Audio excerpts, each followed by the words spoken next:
की या बाबतीत शेतकऱ्यांना ही जी रक्कम ही आपण परत कधी देणार आणि अशा रॅकेटच्या बाबतीत शासन काही धोरणात्मक निर्णय घेणार आहेत का? 13 लाख रुपयाची फसवणूक केलेली आहे, ही फक्त रक्कम 13 लाख नाही, यापेक्षा जास्त आहे सभापती. आता आपण काय म्हणताय की ह्याच्यामध्ये बँकमध्ये देणार आहेत? त्यामध्ये मुळामध्ये मॅक्सिमम पैसे कॅशमध्ये दिलेले आहेत.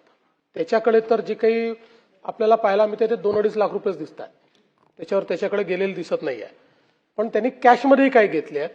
त्यामुळे आता ही माणसं कशी आहेत, यांच्याकडे काही संपत्ती नाही फारशी, त्याच्यामुळे त्याच्याकडनं विहित पद्धतीनं पैसे कसे काढता येतील आणि यांना कसे देता येतील हा प्रयत्न आपण करू. मुळात आपण बघितलं असेल, हा व्यवहार 22ला झाला, आजचा व्यवहार नाही आहे.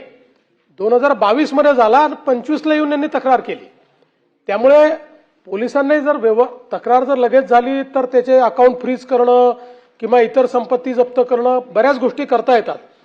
3 वर्षांनी येऊन या लोकांनी 25 मध्ये तक्रार केली, मग पोलिसांनी देखील इतक्या उशिरा तक्रार आल्यामुळे तक्रार बरोबर आहे की नाही, कागदपत्र काय आहेत, हे त्याची छानबीन केली. आणि म्हणून हा प्रयत्न आहे की त्याच्याकडनं त्या शेतकऱ्यांचे सगळे उर्वरित पैसे मिळवून द्यावे. आणि दुसरं जे मंत्री महोदयांनी सांगितलं की आपण ऑलरेडी हा निर्णय घेतलेला आहे की सिपेन बेरारच्या अंतर्गत जेवढ्या वर्ग 2च्या जमिनी आहेत या सगळ्या वर्ग 1च्या करण्याचा कायदेशीर निर्णय आपण घेतलेला आहे.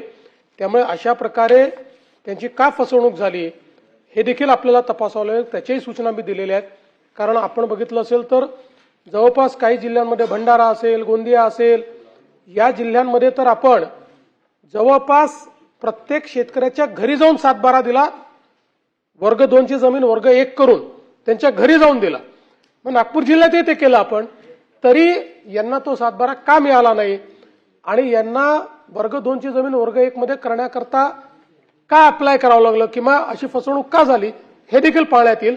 पण भविष्यात हे याकरता घडणार नाही की ऑलरेडी आता वर्ग 2ची जमीन वर्ग 1 मध्ये करण्याकरता कुठलीही ऍप्लिकेशन करावी लागत नाही. सिपेन बेरारच्या म्हणजे जिथे जुनं सिपेन बेरारचा कायदा होता त्या सगळ्या क्षेत्रात सरकारनेच ही जमीन वर्ग 1ची करायची आणि त्यांना द्यायची.